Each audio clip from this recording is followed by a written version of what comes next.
Hello everybody, my name is Petr Koutný and today I have for you another amazing chess game of great and amazing Jose Raul Capablanca.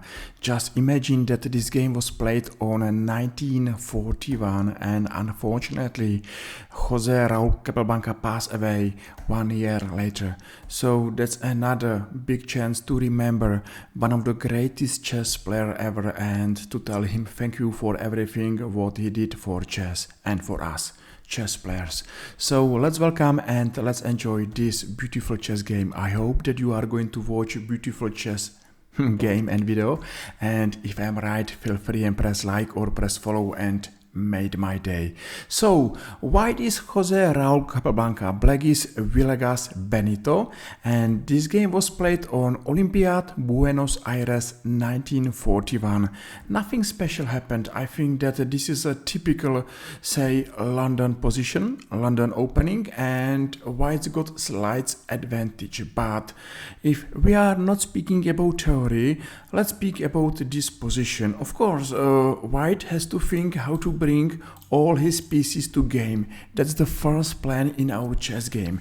Think about your pieces, find the best squares for your pieces and then think about the plan. So the first important plan, idea or think how to play chess is to thinking system. Exactly this thinking system. Think about your pieces. So queen c2 and now b3. I think that everything makes sense, and what I'm enjoying a lot when I'm watching a game of Jose Raul Capablanca is his way how to play chess. He played a simple chess, so he found it a good square for his bishop and he plays a bishop there. Okay, black decided to exchange his light squares bishop, why not, and short castle. Of course, how to play this position? Maybe you think about moves like e4, a4, and h3, but why to hurry? Why not to bring another piece to game? And of course, let's watch white rooks, and why not to support move e4 by one of these rooks. So rook e1 makes sense, and now white is ready to play in the center, because a very one famous chess golden advice will tell you that if you can play in the center, just play there, because usually the central moves are the best moves. And now if you agree with me, white is ready for this move. So okay, queen c7 and e4. Black decided to take on e4. Okay, white doesn't mind to see this exchange, and bishop f6.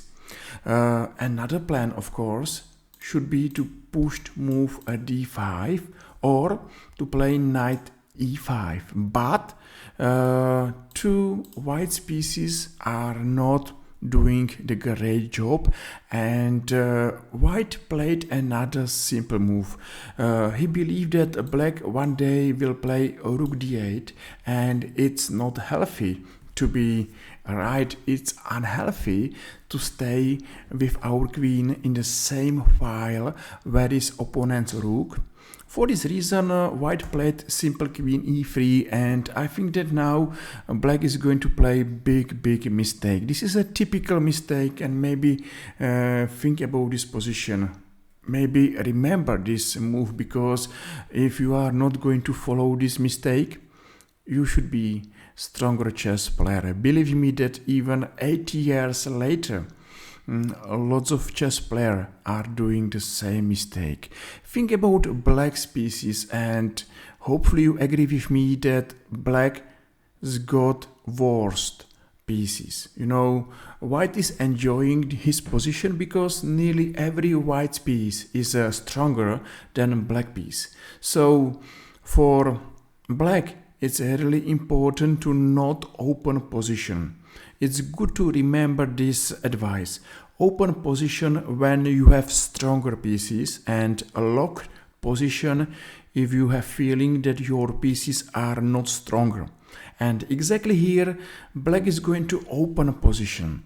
He is going to play move c5, but his pieces are not ready for this operation, and that's a typical mistake because white is enjoying this move. You know why white should be worried to open position in case he has a stronger pieces, and he played knight e5. Okay, after one exchange, another exchange. Okay, maybe that's a surprise for black and maybe for you. Why this queen is for free? I think it's not exactly for free because it's one check here.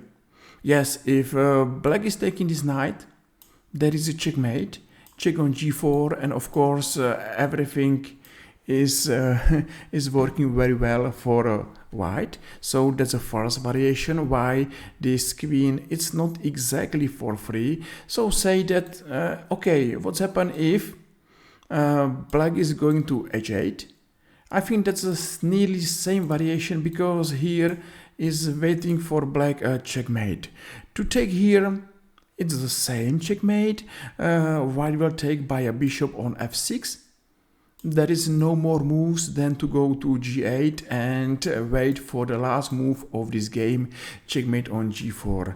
That's a beautiful teamwork of white's pieces. Okay, last variation, or maybe g6, it's immediately checkmate, and h6. I think that this should work. Okay, he will take a check on d5. Is check from here, and maybe here I will take this, and this position is winning for white because white's got two pieces for a rook and no danger. So that was first a nice variation why this position is working very well for white. Maybe black missed all these variations. It's good to count such of typical variations if we are playing chess and not to fall down in this trap. And okay, black took on d7. One exchange, another exchange, and the last exchange.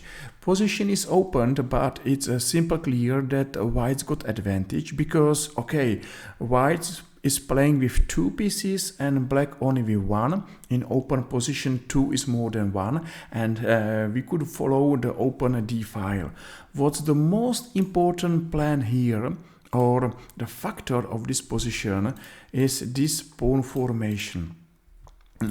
White is happy owner of pawn majority 3 against 2, and his plan is to push his 3 pawns forward to make a pass pawn and to push his pass pawn as far as possible. That's a typical position for thousands and thousands positions. Yes, of course, you could tell me that black has pawn majority as well, but it's a danger to push these pawns forward if behind this pawn is a black's king. So white has a chance to push his pawn majority, and this is a typical position, and it's good to remember this is a typical plan and this typical white moves. I think that it's good to learn from the greatest chess player in chess history and to follow them. So queen c7 and rook d1. White has absolutely control over open d file, and now let's push our pawns. Makes sense to start with pawn b4. Exchange, that doesn't mind. Still, white is stronger on open d file.